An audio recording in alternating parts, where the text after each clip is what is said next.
Carabineros fiscalizara, controlara, hiciera estos controles de identidad a menores de edad, mayores de 14 años, menores de 18. Y claro, y muchas veces nos hemos quedado en el titular y queremos profundizar un poco más en este tema, en esta materia, y queremos hacerlo con Marcelo Sánchez, él es gerente general de la Fundación San Carlos de Maipo, que está en el estudio del Expreso Bio Bio. ¿Cómo estás, Marcelo? ¿Qué tal, Marcelo? Álvaro, ¿qué tal? Usted también se puede hacer parte, ¿ah? ¿Quiere preguntarle algo a Marcelo a propósito de este control de identidad? ¿Qué tan beneficioso es? ¿Tiene alguna teoría? Puede compartirla, más 569-540-542. Marcelo, es un hecho ya, aparentemente, de que así va a ingresar el proyecto. Como salgas, harina de otro costal. Pero no hemos perdido en el debate que solamente esto, o que esto ayudaría en gran parte a la prevención de los delitos. ¿Se puede asegurar una teoría así? A ver, yo creo que lo primero que hay que rescatar es que esta es la segunda vez que se intenta hacer algo así. Por lo menos yo me acuerdo durante el gobierno anterior de la presidenta Bachelet también se presentó una iniciativa similar y también, claro, al último se rechazó y también estuvo la idea de rebajar la edad de imputación legal en algún minuto. Yo creo que estas iniciativas responden a un sentir que es legítimo de las personas. Las personas sienten de que es necesario hacer algo más por el control de la delincuencia. Solo que estamos poniendo básicamente la solución donde no debería estar. Y cuando nosotros hablamos que la solución no está en el control, nos estamos refiriendo a que hay varias etapas previas que tienen que ver con la prevención y también con el trabajo de inteligencia de la policía. O sea, hoy día el artículo 85 establece un sistema de control por parte de las policías que es un control focalizado. Y esto es lo mismo cuando tú vas a cosechar... Con indicios, ¿no? Con indicios, con flagrancia incluso. También hay procedimientos específicos que proporcionan mejores herramientas para la formalización. Y en consecuencia se puede traducir en una acción judicial que tenga resultado. Cuando tú generas el disparo a la banda, es lo mismo que tú vas a cosechar manzanas en un árbol y las mueves y las amarreas y obviamente van a caer algunas manzanas que están malas. Pero van a caer también muchas manzanas que están buenas y manzanas que están todavía no han madurado. Y que todavía no han madurado, etcétera. ¿En qué medida es lesivo? En ese ejemplo, claro, porque uno dice, bueno, y ya, pues, pero ¿qué importa? Si cuando usted va manejando también le hacen control, le piden los documentos, bueno, ¿en qué lo perjudica? En el caso de los menores de edad, entiendo que hay estudios que señalan que personas que han sido objeto de un control preventivo de identidad desde los años 60, sí, claro, efectivamente demuestran luego una conducta delictiva. Los análisis y la evidencia internacional no son recientes, estamos hablando ya desde a mediados del 1900, por ahí por el 50, por el 60. Howard Becker, de la Universidad de Chicago, un sociólogo, junto con Lemer, empezaron a desarrollar toda una teoría en base al etiquetamiento, a decir, cómo a través del etiquetamiento el Estado creaba mentalidades criminales. O sea, el solo hecho de hacer un control preventivo de identidad a una persona, porque sí, al arbitrio de quien realiza este control preventivo de identidad, ¿es etiquetar a un joven? Lo que pasa, Álvaro, es que no es... por así decirlo, independiente del perfil etario que tú tengas. Evidentemente a una persona adulta un control aleatorio no le va a generar ningún efecto. Pues tiene otras herramientas, digamos, para lidiar con eso. ¿Por qué? Porque ya tiene un desarrollo emocional, porque ya tiene una identidad, etcétera. Cuando tú trabajas con niños, cuando tú trabajas con adolescentes, la mentalidad criminal se empieza a desarrollar a partir del etiquetamiento, a partir de sentir que tú ya has sido rotulado como tal. Fíjate que esto que era una teoría durante los años 50, durante los años 60, Susan McVie de la Universidad de Edimburgo comenzó a hacer un seguimiento de los niños de 10, 11, 12 años que entraban en contacto con la justicia. Tú sabes que en Inglaterra en esa época y en Escocia, en Europa en general, no estaban estas limitaciones, por ejemplo, que establece la ley penal adolescente, etcétera. Entonces, generalmente se apelaba al discernimiento de los niños. Y empezaron a ver, en torno a la evidencia, a seguir a 4.200 niños por más de una década.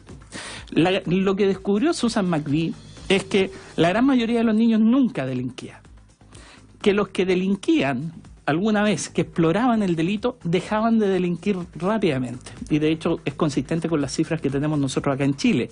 Apenas un 5% de los niños y adolescentes persisten en su conducta delictiva cuando adultos. Y sin embargo, aquellos que persistían en su conducta delictiva, que a los 22 años los encontraba presos, que los encontraba, eran aquellos que habían sido pesquisados tempranamente por la policía y por los tribunales. ¿Y eso Entonces, por qué? ¿Cuál es la explicación psicológica de eso? Empezaron a preguntarse, y ahí está la teoría del etiquetamiento. Empezaron a decir, oye, ¿por qué estos niños empiezan primero a autopercibirse como delincuentes? Porque la policía los veía en cualquier rincón, les decía, sabía que tenían antecedentes, los controlaba a ellos. Y le decía, bueno, los volviste a controlar. Entonces, cuando presumía la causalidad de algún delito, los volvía a atrapar. Y así sucesivamente. Y esos niños ya empezaban a acumular de manera intensa un récord histórico de criminalidad que les hacía finalmente que desencadenaran en conductas criminales adultas. Entonces, Susan McGee pone la alerta en ese estudio y dice, ojo, en la medida que nosotros entremos en contacto más temprano con los niños desde los sistemas penitenciarios, nos vamos a dar cuenta que esos niños en el futuro van a ser más refractarios, se van a dedicar a la delincuencia.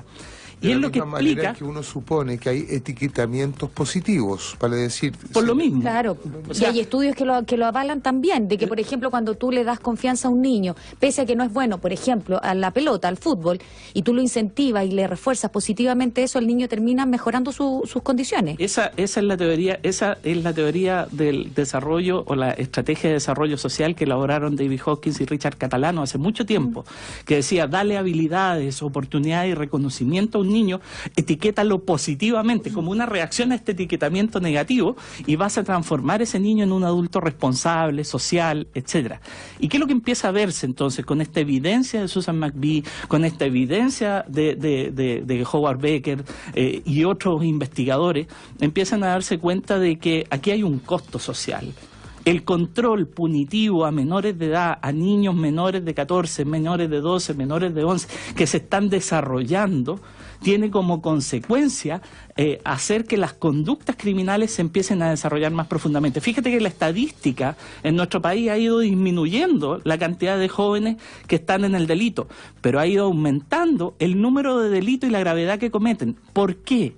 Porque esos niños que son pesquisados tempranamente o que se involucran más tempranamente con el delito consolidan trayectorias refractarias, consolidan trayectorias que después no salen de este circuito de la delincuencia y empiezan a ser mucho más proclives y se asocian a bandas y se empiezan a cometer delitos más fuertes. Una de las dimensiones de este proyecto, estamos hablando con Marcelo Sánchez de la Fundación San Carlos de Maipo, una de las dimensiones ha sido justamente el mayor uso que se ha hecho por parte de adultos de niños en la comisión de delitos. Sí, sí.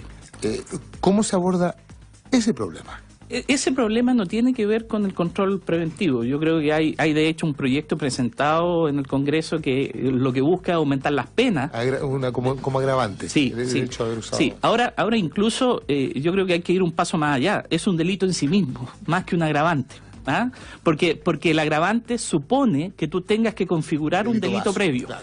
¿Cachai? Entonces eso significa, que, por ejemplo, en una asociación ilícita, que es súper compleja de demostrar, pueden haber uso de jóvenes y de niños, por ejemplo, en el narcotráfico, y probablemente no va a poder llegar a una sentencia que sea agravada.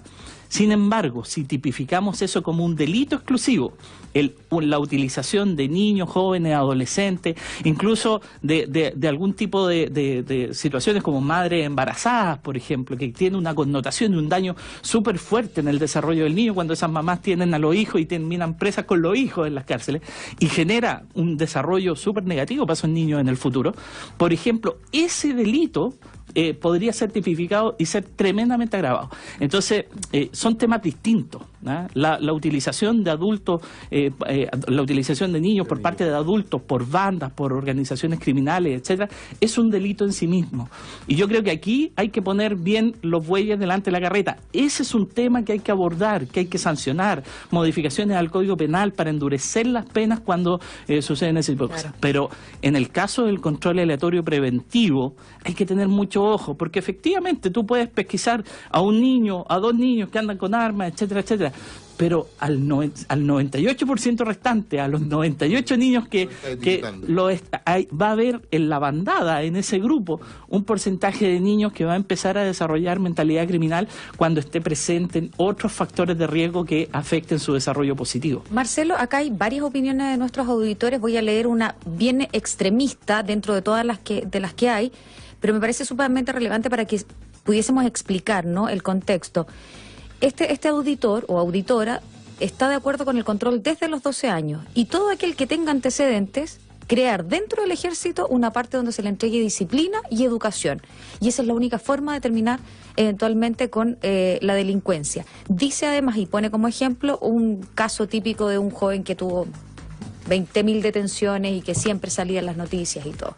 Que no lo voy a nombrar para no seguir estigmatizando. Sí, sí. A ver. ¿Es esa la solución? No, o sea, puede coexistir una multiplicidad de soluciones cuando las necesidades específicas de un niño sea una u otra.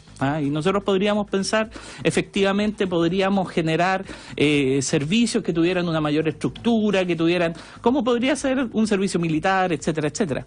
Pero no es la solución. O sea, eso es aislarlo del conjunto de la sociedad, es hacer que crea o que viva en una realidad que no es la que va a tener cuando salga de ese lugar, es quitarle sus vinculaciones sociales, educativas, etcétera. Nadie dice que no puede haber algún tipo de servicio que pueda ayudarle cuando estén fallando la familia o esté fallando la comunidad o el entorno donde están. Pero lo que se requiere son programas preventivos que cuenten con evidencias, que se inserten ecológicamente en el sistema en que está el niño. ¿Qué quiere decir? Trabajar el ámbito de la familia, trabajar el ámbito de la comunidad, trabajar el ámbito del colegio. Y fíjate que este gobierno ha impulsado proyectos de carácter preventivo que son realmente visionarios y muy potentes. Entonces, yo creo que la línea a abordar el tema de la infancia va más por el lado del trabajo que se está haciendo en materia preventiva. Por ejemplo, se está instalando el modelo irlandés. El modelo irlandés redujo los consumos problemáticos de droga y alcohol del 40% al 7%. Entonces, estamos viendo que se puede hacer, que los modelos preventivos sirven, pero se requiere trabajar en el territorio y con las coberturas adecuadas. Se requiere fortalecer la familia y en eso, por ejemplo, hace pocos días el gobierno también firmó con la Fundación Infancia Primero la réplica del programa Crecer Jugando en 13 comunas de Chile. Entonces, estamos dando paso importante porque se está apostando por la primera infancia. En el subsistema Lazos, de la Subsecretaría de Prevención del Delito, que se trabajó la terapia multisistémica, llegó en el primer gobierno de la presidenta Bachelet, después continuó, o sea, llegó en el primer gobierno del presidente Piñera, después continuó en el gobierno de la presidenta Bachelet y hoy día se potencia en el segundo gobierno del presidente Piñera para llegar en el mediano plazo a 50 comunas y no solamente con una oferta, no solamente con la terapia multisistémica, también con Familia Unida, también con Triple P. Entonces hay dispositivos, se están creando dispositivos a nivel preventivo. El esfuerzo que está haciendo la Subsecretaría de Infancia por llevar adelante el piloto en 12 comunas de las agencias locales de infancia, entendiendo que en el territorio están los elementos que se tienen que articular de manera preventiva. Entonces, ¿por qué hacemos una apuesta que está ajena a ese desarrollo? Ese desarrollo es tremendamente potente, es un hito importante desde el punto de vista de las políticas de gobierno que se haya apostado a fortalecer la prevención. Entonces, el control preventivo no tiene nada de preventivo desde ese punto de vista, no tiene eficacia para poder controlar aquellos elementos que son dañinos para el desarrollo de la podría fomentar en un sentido inverso del exactamente. deseado. Marcelo Sánchez, gerente general de la Fundación San Carlos de Maipo, muchas gracias por haber Muchas gracias, Álvaro. Gracias, muchas gracias, Marcelo, que esté muy bien. Sí. 10 de la mañana con 29 minutos.